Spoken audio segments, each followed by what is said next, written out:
Chicago's mayor has apologized for the very disturbing police raid that we showed you yesterday. The body cam video, we should warn you again, is very tough to watch.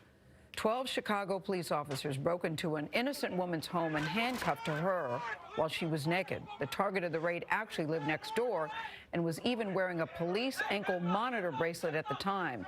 Now, city officials fought very hard in court to keep you from seeing this video. Investigative reporter Dave Savini of our Chicago station WBBM TV broke the story and has the mayor's response. Young, knowing that my words will not change what happened to you and your family almost 2 years ago, I nonetheless say I am sorry.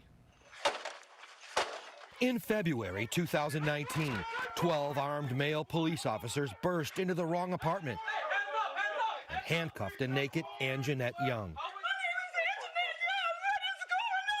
That was 3 months before Chicago Mayor Lori Lightfoot took office.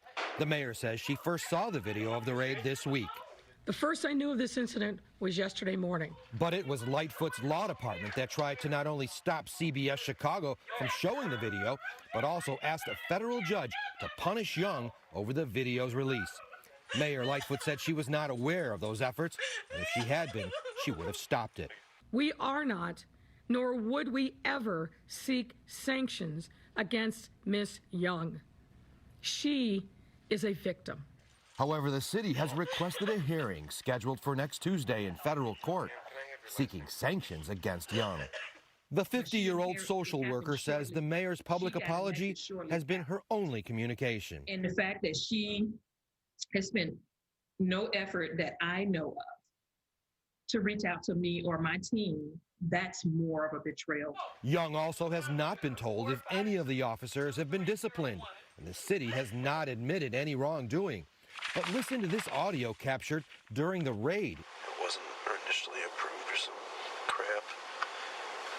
What does that mean?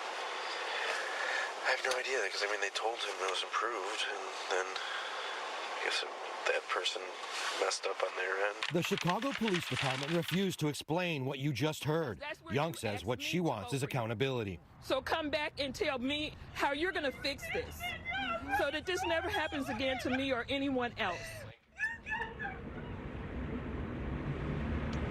Now, the sergeant in charge of that raid apologized to Miss Young before he left, but that raid should have never happened. Like we said, the suspect was wearing an ankle bracelet. He was in the apartment right next door. Police should have known exactly where he was. In fact, records show he may have even heard the raid happening because he was home that night. Gail? Oh, my goodness, Dave, the more we hear the story, the more upsetting it is. First, kudos to you, bravo to you for bringing this story to light. You know, I'm curious, you said that the police sergeant apologized, but when you showed us a video yesterday, we see somebody going in and saying, "We believe your story." That made me so angry because it implies that it was a story she was telling when the reality is she's telling a truth. It implies she's still a suspect. So when you say that they apologized, did they do anything else to help her that night? What about the door that everybody broke into?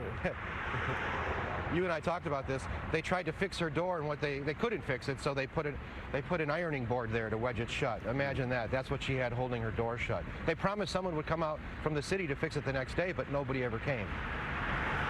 Yeah, thank you very much, Dave. I'm so glad that Anjanette Young didn't have to die for this to become a national story. That's how big this story is getting, and it's getting really similar to Breonna Taylor. Exactly. I actually called her yesterday, guys. I called Dave first to see if I could talk to her to get her number. So I did call Dave yesterday, and I wanted to talk to her because I figured that this would trigger her. This story, you know, she's been living. This happened 2 years ago. Yeah, or February 2019. This happened 2 years ago, and so she's been living with it for 2 years. And I thought it would trigger her with all of us seeing that public humiliation. And I asked her what is getting her through.